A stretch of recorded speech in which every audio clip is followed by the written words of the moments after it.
Hey everybody, it's Chris Cirillo here with Snap Your Neck Racing Engines. Just doing a couple K100s here today, and pulled two of them apart at the same time, and just looking at the pistons. Just a interesting comparison between the two engines. This engine came in for a rebuild; it was done by somebody else. And this engine came in for a rebuild, and this was one that I had done. And they both had similar hours. Actually, this piston had more hours on it than this one. But just some things that I noticed on these things. And I just want to start by saying that, we started with the K100 about 3.5 years ago when my son started racing in junior. And I had experience building two-strokes, building dirt bike engines and quad engines and jet skis and stuff like that. And basically, in the beginning, I just was rebuilding the engines, the way I did any two-stroke. And the first season we ran junior, we were fairly competitive. I mean, I thought we did well for our first season. And by the time the second season that we were in it came around, I began feeling we were down a little bit on horsepower. And that began basically the rat race to try to figure out how to get these engines to really perform well. So basically, one of the things that we put a lot of time and effort into was in the honing process of the engine. So that has a lot to do with ring seal and compression and a few other things that happen inside the engine when the engine's running. But we'll look at these pistons here, and we'll start with this one. And for one thing, we could tell there's a lot of carbon down here below the ring. So the ring seal on this engine wasn't very good. Now I did bore gauge this cylinder and found it to be out of round and also not straight. So that definitely could lead to some of this, because the ring is going to flutter, in the cylinder as it tries to expand and contract to the larger sections of the cylinder and then the smaller sections of the cylinder and things like that. Now, the out of round, that would be the straightness of the cylinder that would cause that, in my opinion. The out of round condition is just going to cause the ring not to touch in certain areas as it goes up and down, because if the ring is, in a perfect world, if the ring is round and the cylinder is not, well, then you're going to get some gaps between the ring and the cylinder.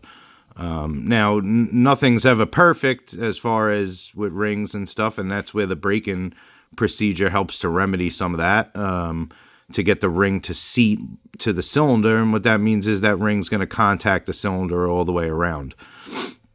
So it's going to be hard to see on the camera, but with this here, if you look around the ring, the wear pattern on the ring is very inconsistent. You could see areas of the ring that it hasn't even touched, and areas of the ring that have a heavy amount of wear. And so that, to me, again, is due partly to the out of round condition and the cylinder not being straight. So here's one. This is one of the later engines that I've built here, and really proud of the honing process that I've developed on this, and also with the help of a very good friend of mine who's owns a honing shop, and he's been honing longer than I've been alive, and definitely his knowledge was indispensable at me coming up with a really good honing process for these engines. And basically, as we look around the piston, we could see that there's no soot below the ring except in this area here, which is where the ring gap is, and that's normal for a little bit to get past the gap. But everything's really clean on this piston. Even the wear pattern on the coating on here, it's worn very evenly. I put all my pistons in with some light oil on them when I put them together. There's been people have told me to put them in dry. I've just never really seen an advantage to that. I've always put some light oil on the piston skirt and in the cylinder and on the ring. The other thing on this here is this ring moves very freely on here, so we're not getting any binding on the ring, which is important. But yeah, so basically, the honing process on these things, it's been a journey to say the least, and I'm definitely proud of what I've come up with these. And these engines, it's not that hard to make an engine that's maybe relatively competitive, but it is a bit harder to make an engine that's really going to run with the best out there. And when we got involved in this, like I said, about 4 years ago, I mean, there's some really talented engine builders that are involved in this K100 deal, and they had quite a head start on me with this stuff. So it definitely was, a rat race to figure out, how to get these to run with what those guys were putting out. And like I said, a testament to some of these engine builders on a national level here in K100. I mean, they've really got some good stuff, and we really had to work hard to be able to, compete with them. So a little bit on the honing, some information on the honing. I drew this illustration to show the difference between some honing finishes. So this would be what I would just call like an old school honing job, where you just finish it, with a certain stone that a lot of guys used to like to use for many, many years. And you're going to end up getting these peaks and valleys in here. And the peaks and valleys are going to measure different heights, and you're going to have these sharp peaks on here. So the valleys are important here. I mean, the roughness, I'll say, of the hone, has to do with oil retention. So the rougher the hone, the more oil the cylinder can hold. The oil is what helps seal the ring to the cylinder when it's running.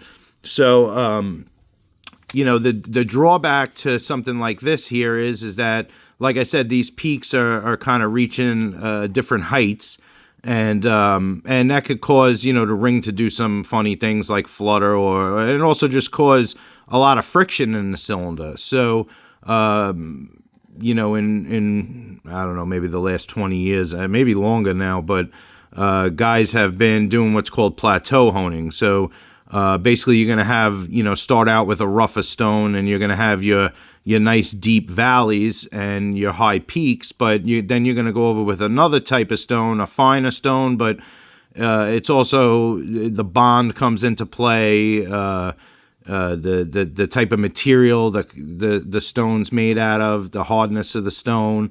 All these things come into play to be able to create these plateaus on the top where the peaks would be. And so this is kind of giving you the best of both worlds. You have your valleys here for your oil retention, and you have, a nice plateau finish on the top, which is going to create, a low drag condition in the cylinder. And especially with these K100s, they're a single ring piston. The ring does not have much tension. So, things like straightness, roundness, and the finish on the cylinder mean a lot to these engines. And like I said, I mean, it's not that hard to make, this engine here that this piston came out of was probably relatively competitive. But, when you go to these big races, these guys are coming with the best that they got. And these guys, some of these engine builders, they just do a really good job, and they've been definitely a challenge to run with. So this was one of the things that we did to the engine here that helped us become competitive with them. And like I said, I'm just proud of the product that we're putting out with this and for our customers, because the better the engine is, the easier it is on the driver and the chassis tuner to be able to be competitive. If you're at a horsepower disadvantage to the next guy, you'd have to be that much better on driving and chassis tuning and things of that nature. And the reality is that, a lot of these guys that are competing at the national level, they're already really good at that kind of stuff. So the engine does come into play. So basically just giving you a quick overview of what I look at on the piston and the ring, on these things to kind of tell what was going on in the cylinder when they ran and how it ran. And, of course, we're always trying new things and testing things to try to even get them even better than what we have now. So that's just a little background information on the K100 piston. I just thought it was interesting, since I had these two on the bench at the same time, and figured it would make a good video just to show you the difference between a cylinder that was, not sealing so well and a cylinder that is sealing well.